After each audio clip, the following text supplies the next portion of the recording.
Então, só para mostrar aqui, né, o paciente então, vai fazer o PET de planejamento, também o PET de cabeça e pescoço, como você usou como exemplo, tá?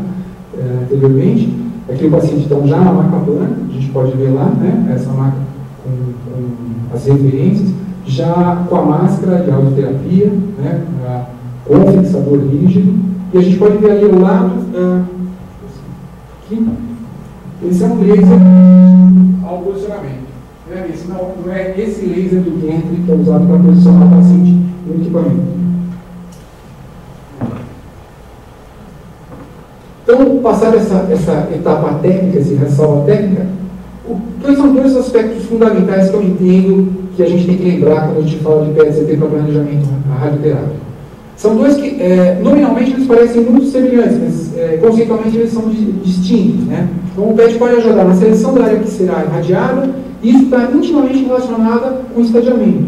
E depois, a definição do volume que será irradiado. Então, isso está intimamente relacionado com caracterização da lesão. Então, a gente vai agora, na sequência, separar um pouquinho dos grupos.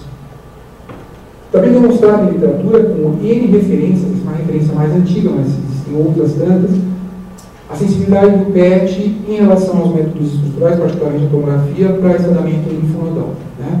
Então, o PET, uma série de trabalhos tem também estabelecido a sua performance superior à tomografia e, portanto, justifica-se o uso do PET numa série de circunstâncias. Então, tumor de cabeça e pescoço, tumor de pulmão não pequenas células, né? E assim por diante. Então, o uso do PET nessas circunstâncias certamente vai melhorar o estadiamento do paciente e proporcionar, então, um tratamento mais adequado. Vou passar alguns exemplos rapidamente, alguns exemplos até são comuns de literatura. Esse é um paciente com um tumor de amígdala, né? Um tumor grande, um T3. Né? Inicialmente, dá para ver, a gente consegue ver aqui a lesão à esquerda, com perda dos planos gordurosos, uma simetria importante. Né? E a imagem metabólica, aqui a nossa direita, né? Depois de uma lesão, mas também apontando posteriormente um linfonodo hipermetabólico. Né? Então, esse paciente ele passou de um T3N0 para um T3N1, né? Um linfonodo no nível 2.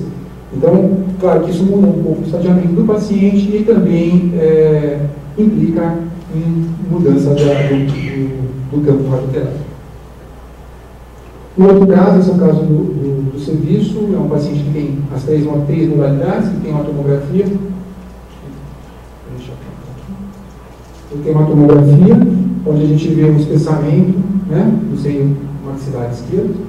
Na imagem de ressonância a gente consegue ver que é uma área convencional, um espessamento um pouco irregular, e que no PET é uma área hipermetabólica, então apontando aí que trata-se de uma lesão tumoral. A associação das imagens também permite mostrar que essa lesão tumoral ela avança em direção à fossa anterior, né, e isso claramente vai servir de referência na hora de levar o planejamento. Então, quer dizer, a constatação de que essa área hipermetabólica é altamente indicativa de que a lesão está se estendendo para essa região e, portanto, merece tratamento. Esse trabalho, até o Sérgio já falou, né? O papel do PET na definição melhora o tumor em relação à tomografia. A gente pode passar rapidamente. A mesma coisa, o papel do PET no estadiamento linfonodal, mostrando mais uma referência onde o PET é superior. E é muito interessante o Sérgio ter trazido um trabalho onde o Sérgio Faria, que eu conheci da PUC de Campinas, antes de ir para o Canadá, está escrevendo agora entusiasmado. Né? O Sérgio já era entusiasta da medicina nuclear, bem na era, conheci o Sérgio já era pré-PET aqui no Brasil, mas quando ele foi para a McGill, ele escreveu esse trabalho e publicou na Radiologia Brasileira, e quem se dá o trabalho de ver esse trabalho, vai ver que o Sérgio comenta que certamente o PET veio para agregar, mas a gente não sabia exatamente naquela época o que o PET poderia trazer. E hoje, claramente, o Sérgio publica mostrando que os ganhos são bem estabelecidos. Então, é interessante ver como a progressão, a familiaridade com o método e a evolução do método acabam levando a situações que a gente espera, que a gente consegue ver claramente hoje, mas que alguns anos atrás não era tão simples. Então existem trabalhos nacionais, trabalhos internacionais, buscando o valor do PET no planejamento radioterápico no paciente de pulmão. Acho que o Samir comentou isso bem, eu vou detalhar, vou mostrar mais exemplos. Isso é um paciente que tinha tumor de pulmão e a gente está vendo um corte mais alto, tem alguns linfonodos paratraqueais pequenos. Corte mais baixo, já mostrando um linfonodo premetabólico, portanto, que merecia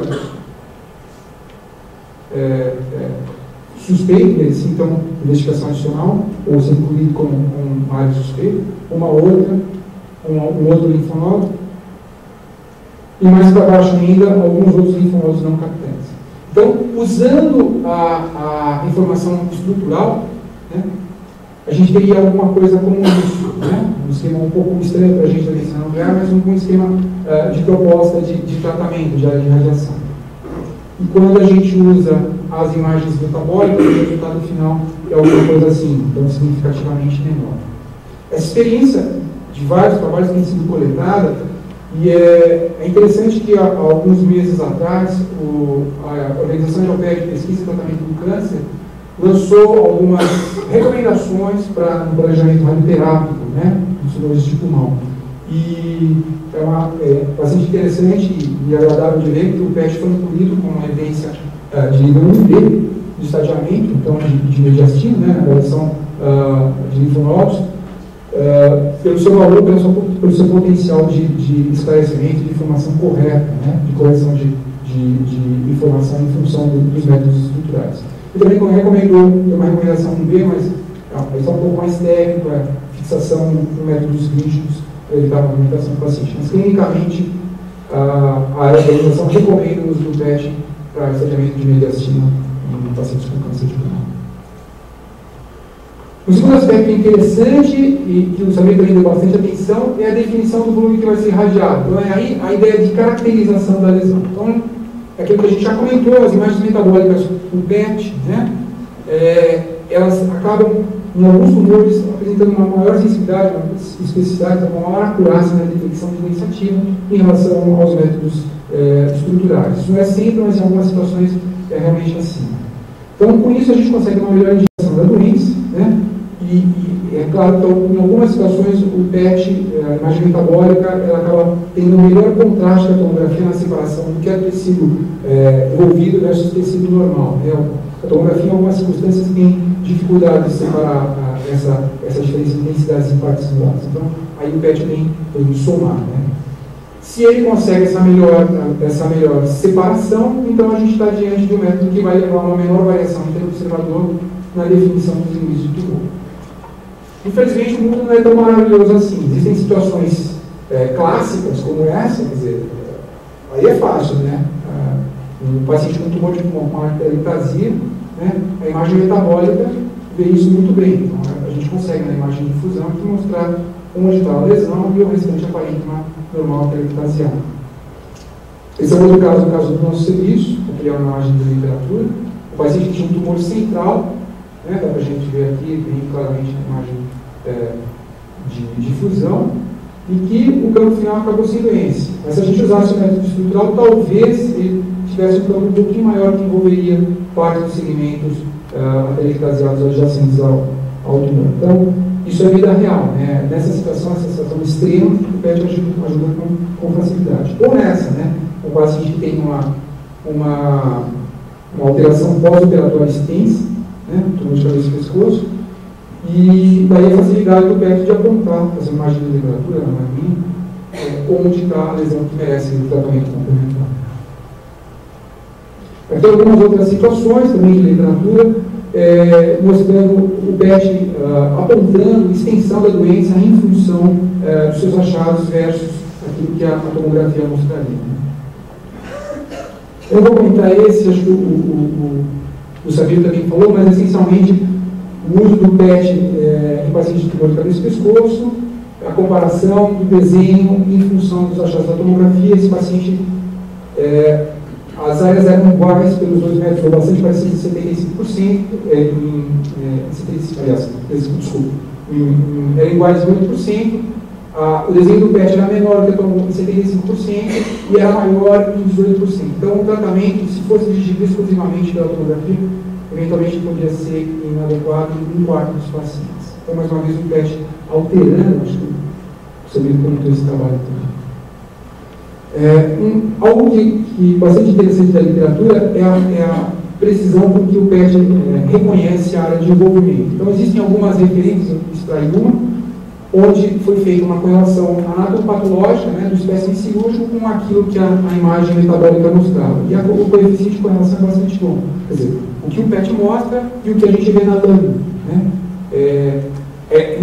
Essa correlação é 0,9. Existem alguns trabalhos que mostram que o PET é um pouquinho maior e outros que mostram um pouquinho menor, mas em geral a correlação é boa e, de forma geral, ele é sempre superior ao que a imagem estrutural mostra. Né? São as referências. Daí a ideia de usar o PET na seleção da área face irradiada em circunstâncias especiais. Essa é uma capa de um jornal de 2 anos atrás, onde ele fez uma revisão sobre o valor do PET no IMRT, né? E a imagem de capa é bem interessante, é um tumor de cabeça de pâncreas, né? Onde a gente tem a comparação dos dois campos definidos, né? Pela tomografia, né? Desenhado pela radioterapia, baseado na tomografia, e pelo PET, né? Em azul.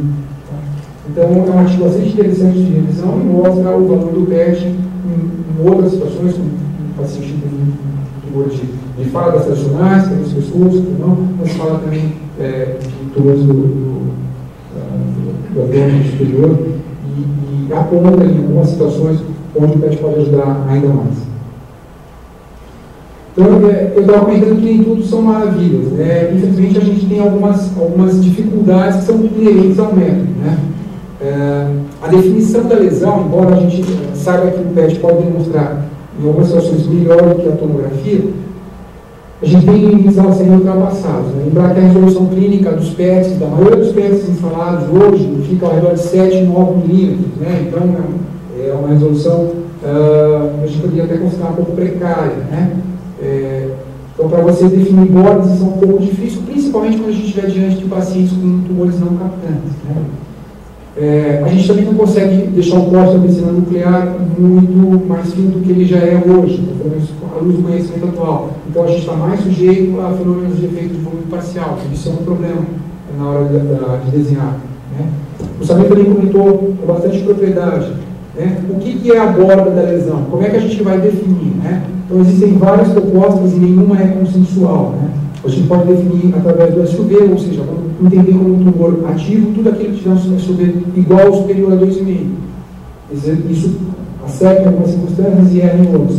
Percentual da atividade máxima. Esse talvez seja o mais usado clinicamente, mas não em consenso. Então, seria o limite da lesão, aquilo que tiver entre 40% e 50% da atividade máxima identificada no tumor. O gradiente da atividade, a gente vai considerar o limite do tumor até que aquele pixel, aquela área, ela caia 20%, 30% da atividade que anteriormente estava imediatamente anterior a ela.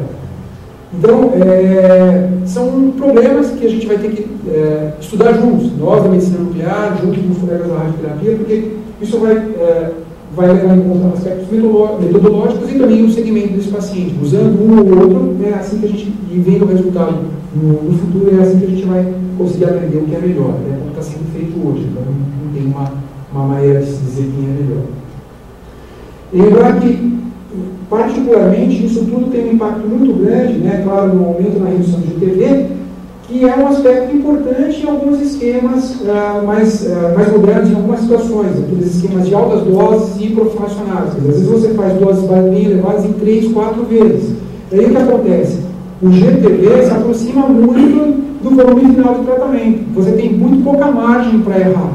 Então, isso acaba sendo crítico, quer dizer, delimitar claramente a lesão é fundamental, porque você não vai poder corrigir, você vai fazer 3, 4 sessões e é ali que você tem que acertar.